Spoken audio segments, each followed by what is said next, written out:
Беларускія жанчыны неўміручая краса. Станам зграбныя бярозкі, што павыбеглі край руні, замест воч адбіткі неба, яснай чэрвеньскай пары. Валасы ручайкі лёну, галасы напеў шматструнны, а ўсмешкі водблікс ясны сансавейныя зары. Гордасць, пэўна, узялі ў рагвалодавай рагнеды, дум ясноту Ефрасіня, пэўна, у спадчыну дала. Колькі вы пакут зазналі, не зазнаў ніхто на свеце. Кветкі, браткі, вашы слёзы прарасталі па лясах. Сек няшчадна вам абліччы, ліхалецеў снег ды вецер, а не звяла, не змарнела ваша гордая краса.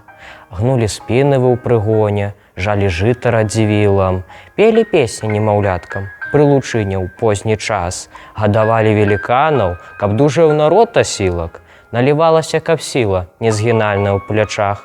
Вы зазналі дым і попел, спусташэння лютых войнаў, хлеб з бядою лебядою, лёс салдаткі, удавы.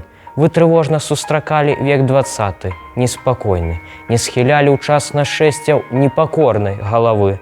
Вам знаёмы кроў і порах, партызанскія сцяжыны, помсты жар у сэрцах добрых, дзе б каханню гнёзды віць. Вы ішлі на смерць без страху, беларускія жанчыны, у імя радзімы светлай, міру, шчасця і любві. Вы умелі быць гразою, чырванець умелі ружай, рассыпаць добра алмазы, карчаваць карэне зла.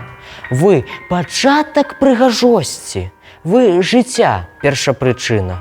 Бачу будучыню вашу, я ў служэнні хараству.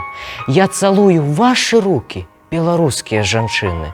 Я схіляю перад вамі у знак пашаны галаву.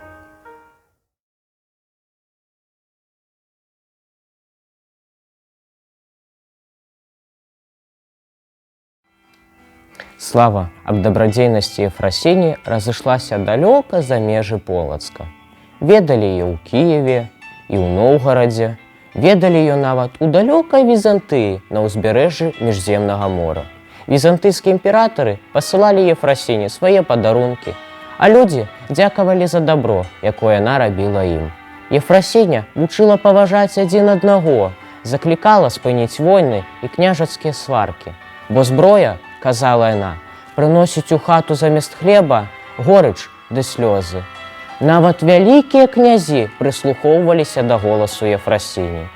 Колькі пражыла Ефрасіня, дакладна ніхто не ведае. Але добрая памяць аб ёй засталася на зямлі.